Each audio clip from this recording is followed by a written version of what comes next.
안녕하세요. 9월 29일 수요일 아침입니다. 오늘도 하나님께서 새날을 주신 것 감사드리고요. 이 시간에 찬송가 449장 부르시면서 주님 앞에 나가시겠습니다.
다 같이 기도하시겠습니다. 사랑하는 아버지 하나님, 은혜를 감사를 드립니다. 오늘도 저희에게 새날을 주시고 주님의 말씀으로 아침을 열게 해주셔서 감사합니다. 주께서 말씀하실 때 우리의 마음의 눈을 밝혀주셔서 하나님께서 말씀하시는 것을 잘 깨닫게 하시고 주님의 그 마음을 품는 그런 시간이 되게 하여 주시옵소서. 지금 이 시간에 선교사님들을 위해서 함께 기도하기를 원합니다. 지금 이 순간에도 세계 곳곳에 계시는 우리 선교사님들을 예수님의 이름으로 축복합니다. 주님의 복음을 들고 나가신 그 선교사님들과 그 땅과 그 사람들이 하나님의 말씀을 듣고 구원받는 역사가 일어나게 하여 주시옵소서. 하나님, 그러나 오랜 팬데믹 기간으로 인하여 또 그 그 나라의 여러 가지 사정 등으로 인하여 그 땅에 들어가지 못하시는 많은 선교사님들이 계십니다. 그들이 어디에 있든지 하나님 우리 선교사님들의 그 기도와 그 삶을 통하여 우리 하나님께서 치유와 회복을 주시기를 간절히 소원합니다. 그래서 하나님의 영광이 드러나는 놀라운 역사들이 있어지기를 소원합니다. 오늘 아침에 저희들에게 말씀을 주시는데 부족한 종이 정말 하나님의 말씀을 들고 섰습니다. 저의 모습은 주께서 다 감추어 주시고 오직 하나님의 말씀과 존귀하신 우리 아버지의 마음들만 드러내는 그런 귀한 시간이 되게 하여 주시옵소서. 감사하며 예수님 이름으로 기도드립니다. 아멘. 오늘 하나님께서 저희들에게 주신 말씀은 디모데전서 6장 1절부터 10절까지입니다. 제가 받들어서 읽을 때 함께 같이 읽으시면 좋겠습니다. 무릇 멍에 아래에 있는 종들은 자기 상전들을 범사에 마땅히 공경할 자로 알지니 이는 하나님의 이름과 교훈으로 비방을 받지 않게 하려 함이라. 믿는 상전이 있는 자들은 그 상전을 형제라고 가볍게 여기지 말고 더 잘 섬기게 하라. 이는 유익을 받는 자들이 믿는 자요 사랑을 받는 자임이라. 너는 이것들을 가르치고 권하라. 누구든지 다른 교훈을 하며 바른 말 곧 우리 주 예수 그리스도의 말씀과 경건에 관한 교훈을 따르지 아니하면 그는 교만하여 아무것도 알지 못하고 변론과 언쟁을 좋아하는 자니 이로써 투기와 분쟁과 비방과 악한 생각이 나며 마음이 부패하여지고 진리를 잃어버려 경건을 이익의 방도로 생각하는 자들의 다툼이 일어나느니라. 그러나 자족하는 마음이 있으면 경건은 큰 이익이 되느니라. 우리가 세상에 아무것도 가지고 온 것이 없음에 또한 아무것도 가지고 가지 못하리니 우리가 먹을 것과 입을 것이 있은즉 족한 줄로 알 것이니라. 부하려 하는 자들은 시험과 올무와 여러 가지 어리석고 해로운 욕심에 떨어지나니 곧 사람으로 파멸과 멸망에 빠지게 하는 것이라. 돈을 사랑함이 일만하게 뿌리가 되나니 이것을 탐내는 자들은 유혹을 받아 믿음에서 떠나 많은 근심으로써 자기를 찔렀도다. 아멘. 디모데전서의 배경이 되고 있는 에베소 도시는 사도 바울이 3차 전도 여행에서 거의 3년을 머무르면서 복음을 전했습니다. 그로 인해서 에베소는 소아시아 전 지역에 복음을 전파하는 중심이 되었고요.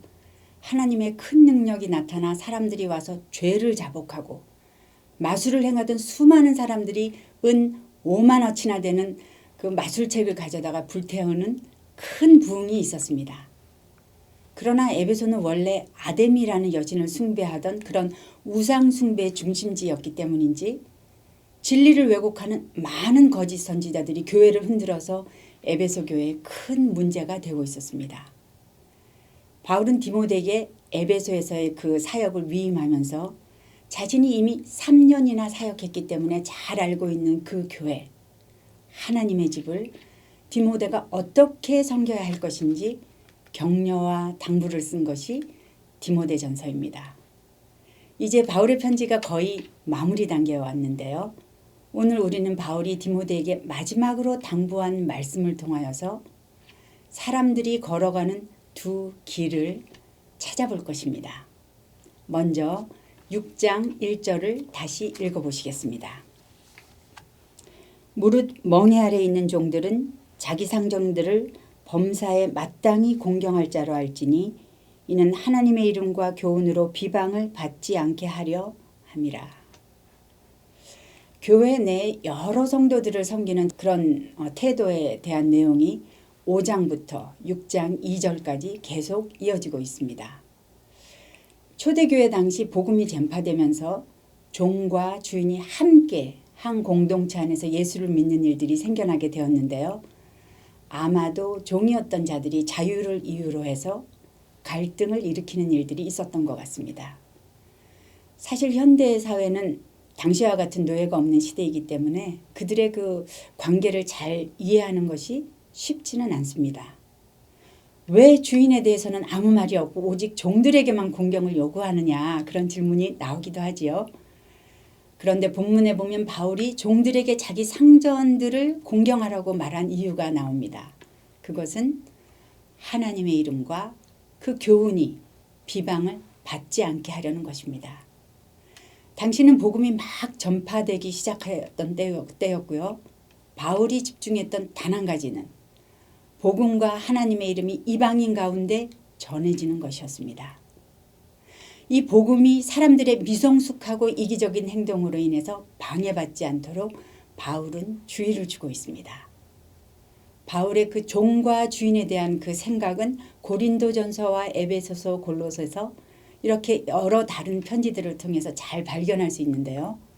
주인과 종은 함께 하나님 앞에서 오직 사랑으로 서로 종노릇하라. 사람이 아닌 하나님 앞에서 서로 섬기라. 그렇게 명령하고 있습니다. 실제로 바울은 도망쳤던 오네시모를 아들이라, 형제라 부르면서 빌레몬에게 이제는 종과 같이 대하지 말고 이후로는 사랑받는 형제같이 대하라. 그렇게 부탁하면서 종에 대한 그 바울의 태도를 삶으로 직접 보여주고 있습니다. 이제 바울은 디모데의 주의를 다시 환기시키는데요. 너는 이것들을 가르치고 권하라. 이 말은 앞에서 말한 내용들을 다시 돌아보고 이제부터 할 말을 생각해보게 하는데요. 어떤 이야기를 하는지 3절과 4절을 함께 읽어보시겠습니다. 누구든지 다른 교훈을 하며 바른 말, 곧 우리 주 예수 그리스도의 말씀과 경건에 관한 교훈을 따르지 아니하면 그는 교만하여 아무것도 알지 못하고 변론과 언쟁을 좋아하는 자니 이로써 투기와 분쟁과 비방과 악한 생각이 나며 예수님의 말씀을 따르지 않고 다른 교훈을 하는 사람들에 대한 내용은 바울이 이 편지를 시작하는 서두에 이미 꺼냈던 이야기입니다. 그런데 지금 마무리를 지으면서 또다시 꺼내고 있습니다. 그들로 인해서 에베소 교회가 많은 어려움을 겪고 있기 때문입니다. 디모데는 그들을 치리해야 했습니다. 그들은 변론과 언쟁을 좋아하였는데요. 바울은 그들에 대해서 아무것도 알지 못하는 자들이라. 그래서 일고의 가치도 없다라고 단언합니다. 그래서인지 바울은 그들이 가르친 그 거짓된 교리는 반박조차도 하지 않았고요. 대신 그들의 교만하고 부패한 삶을 지적합니다. 당시 교사들은 무언가 새로운 지식을 가르쳐주고 그것을 통해서 돈을 벌었다고 합니다. 사람들이 많이 모일수록 돈을 많이 벌었기 때문에 거짓 교사들은 화려한 언변과 기막힌 수사학으로 복음을 왜곡시키고 이익을 위해서 거짓을 전했습니다. 경건의 모양은 있었으나 경건의 능력은 없었던 거지요. 나의 유익을 위하여 상대방을 비방하고 투기하면서 싸웠습니다. 욕심은 부패를 낳았고 결국 도덕적으로 타락하고 진리를 잃어버리고 말았습니다. 바울은 그들의 그 현란한 가르침 뒤에 숨어있는 진정한 동기가 경건을 이익의 방도로 생각하는 것, 즉 돈에 대한 욕심이다 라고 지적하고 있습니다. 같은 목회서신인 디도서 1장 10절에서 11절을 보면요. 불순종하고 헛된 말을 하며 속이는 자가 많은 중 할례파 가운데 특히 그러하니 그들의 입을 막을 것이라. 이런 자들이 더러운 이익을 취하려고 마땅하지 아니한 것을 가르쳐 가정들을 온통 무너뜨리는도다. 경건함이나 진리에는 아무 관심도 없는 자들이 돈을 벌기 위해서 교회에 들어와서 거짓을 가르침으로 초대교회의 가정과 교회는 큰 피해를 입고 있었던 것입니다. 이제 6절을 함께 읽어보시겠습니다. 그러나 자족하는 마음이 있으면 경건은 큰 이익이 되느니라. 얼핏 보면 5절과 6절은 전혀 관계없는 이야기처럼 보이기도 합니다. 그러나 당시 교회를 어지럽게 했던 거짓된 교사들의 문제의 뿌리가 진리가 아닌 돈에 대한 욕심에서 시작되었다는 것을 분별한 바울은 어떤 태도가 하나님 앞에서 경건인지를 말해주고 있습니다. 그것은 하나님 앞에서 자족할 줄 아는 태도입니다. 자족은 현재 우리가 얼마를 가지고 있든지 하나님께서 주신 것에 만족하여 풍족하게 여기는 그런 마음을 말합니다. 만약 우리의 마음이 이미 하나님으로 만족하고 있다면 그분이 허락하신 모든 상황에서 우리는 만족을 누릴 수 있겠지요. 우리에게 먹을 것과 입을 것이 있으면 족한 줄로 아는 태도. 단순하고 만족할 줄 아는 그런 감사의 삶은 우리를 하나님 앞에서 경건하게 살아가도록 이끌어줍니다. 이제 우리는 인생에 두 가지 길이 있다는 것을 여기서 발견하게 됩니다. 첫 번째 길을 걷는 사람은 눈에 보이는 것을 쫓아가는 인생입니다. 눈에 보이는 것이 전부인 인생입니다. 그들은 더 좋은 것으로 자기의 눈을 만족시키고 자신의 마음을 만족시키기 위해서 수고하고 애쓰는 인생입니다. 비교하고 경쟁하는 가운데 시험과 올무와 욕심에 떨어지게 됩니다. 바울은 그런 인생의 결말은 파멸과 멸망으로 배가 바다 한가운데서 침몰하듯 그 삶이 침몰한다 라고 경고하고 있습니다. 10절을 함께 읽어보시겠습니다. 돈을 사랑함이 일만하게 뿌리가 되나니 이것을 탐내는 자들은 미혹을 받아 믿음에서 떠나 많은 근심으로써 자기를 찔렀도다. 눈에 보이는 것을 쫓아가기 때문에 필연적으로 돈을 추구할 수밖에 없습니다. 돈은 하나님을 대신하여 내가 너를 채울 수 있다 라고 유혹합니다. 사람의 마음을 다 차지하고 하나님의 자리에 앉아 있는 것입니다. 그래서 욕심을 쫓아가는 탐심은 우상숭배인 것입니다. 탐심은 결코 하나님을 믿는 믿음과 함께 갈 수 없습니다. 탐심으로 그 인생은 자신을 찌르고 남도 패망에 떨어지게 합니다. 에베소의 거짓 교사들과 같이 자기 이익을 위해서라면 다른 이들이 상처를 입어도 가정이 깨어져도 교회가 어려움을 당하게 되어도 자신에게 인생이 이익이 된다면 계속 달려가는 그런 인생입니다. 그런데 두 번째 길을 걷는 사람이 있습니다. 그들은 보이지 않는 것을 보는 듯이 살아가는 자들입니다. 그들 인생의 주인은 하나님 아버지이십니다. 그들은 발을 땅에 디디고 살지만 하늘의 소망을 가슴에 품고 살아가는 자들입니다. 세상은 그들을 초라하게 보고 우습게 보지만 그들 안에는 생명 대신 예수 그리스도께서 계십니다. 그들은 예수 그리스도 그분 한 분으로 만족하며 사는 소명의 사람들입니다. 참 경건의 사람들인 것입니다. 오늘 디모데 전서를 쓴 사도 바울이 그런 사람이지요. 바울이 하나님 나라를 품고서 주님 앞에 그 사랑 때문에 기쁘게 겪었던 그 고난과 고초는 말로 다 할 수 없습니다.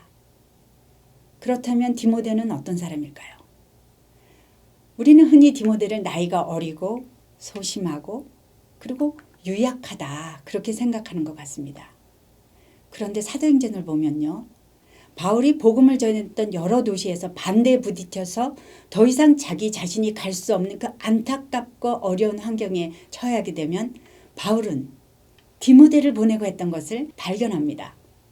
2차 전도 여행 시에 베로야에서 바울이 자신을 반대하는 그 유대인들을 피해서 아덴으로 떠나야 했을 때 바울은 실라와 디모데를 남겨두고 떠나는 것입니다. 아직 믿음이 약한 그들을 가르치고 세워주기 위해서였을 것입니다. 디모데는 아버지 같은 대사도가 쫓겨난 그곳에 계속 남아서 바로 그 복음을 가르쳤습니다. 데살로니가에서도 바울이 쫓겨나서 다시 갈 수 없었을 때 바울은 자신이 아덴에 머무는 동안 디모데를 데살로니가 사람들에게 보냅니다. 디모데는 그들을 가르쳐 믿음에 굳게 서게 하고요. 믿음과 사랑의 좋은 소식을 가지고 돌아왔습니다. 복음 때문에 바울을 쫓아냈던 그 지역에 디모데는 복음을 들고 다시 들어간 것입니다. 어려운 상황인 줄 알면서도 바울은 기꺼이 디모데를 보냈고요. 디모데는 한 번도 주저했다는 말이 없이 언제나 충성스럽게 그 일을 감당했습니다. 그들이 그리스도 안에서 서로 얼마나 신뢰했는지 예수님 한 분만으로 얼마나 만족했는지 소명으로 그들의 삶이 얼마나 아름다웠는지 성경은 우리에게 말해주고 있습니다. 디모데는 실제로 성격이 소심하고 유약했을 수도 있습니다. 위장병이 생길 정도로 그렇게 힘들어했을 수도 있습니다. 그러나 그는 하나님을 믿는 믿음으로 자신의 연약함을 뛰어넘어서 담대하고 충성스럽게 끝까지 소명을 완수했습니다. 하나님 안에서 사용되지 못할 연약한 그릇은 아무도 없습니다. 우리 모두의 앞에는 두 길이 놓여 있습니다. 눈에 보이는 영광의 길과 눈에 보이지 않는 영광의 길이 있습니다.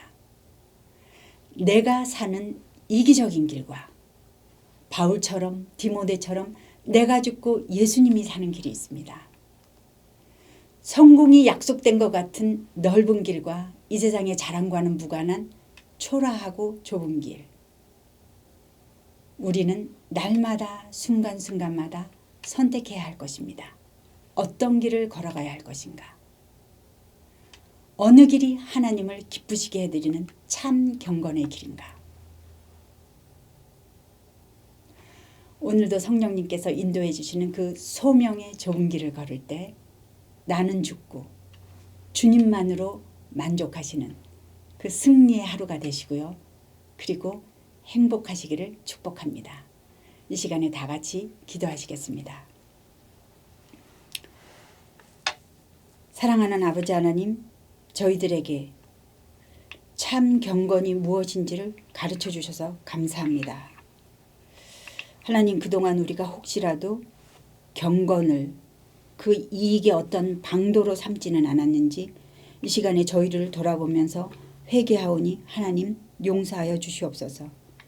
이제 주께서 보여주신 대로 저희들이 낮아지고 겸손하여져서 오직 더욱 주님만으로 만족하여서 주님께서 주신 그 소명을 따라 주님을 기쁘시게 해드리는, 그리고 다른 사람들을 살리는 그런 삶을 살아가는 저희들 한 사람 한 사람 되도록 주님 축복하여 주시옵소서. 그렇게 살아가는 당신의 온전한 참 제자가 되도록 주님 인도하여 주시옵소서. 그렇게 참 경건의 길을 가는 저희들이 될 수 있도록 도와주시기를 간절히 소원하며, 그런 길을 걸어가는 저희들로 인해서 하나님 오늘도 기쁨을 받으시고 주님께서 온전히 영광을 받아 주시옵소서. 감사하며 예수님 이름으로 기도드립니다. 아멘. 오늘도 주님께서 주시는 성령님의 도우심으로 소명을 완수하시고 행복하신 그런 하루 되시기를 축복합니다.